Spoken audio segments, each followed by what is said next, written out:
So, andito pa rin kami. And of course, pag nandito ka kasi sa Tokyo guys, wala kang makikitang mga masyadong punong kahoy. Puro lahat dito is mga buildings. So yan. Ito yung Scramble Square. Pero wala pang nagtatawiran.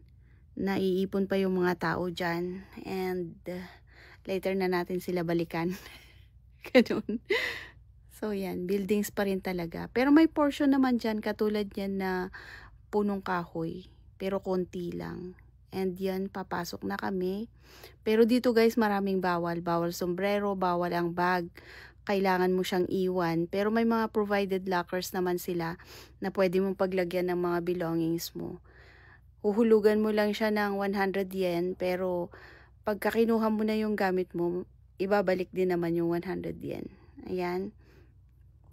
And kailangan lang talaga na yung mga kukunin mo is kasya lang sa tawag nun sa bulsa mo. Ayan.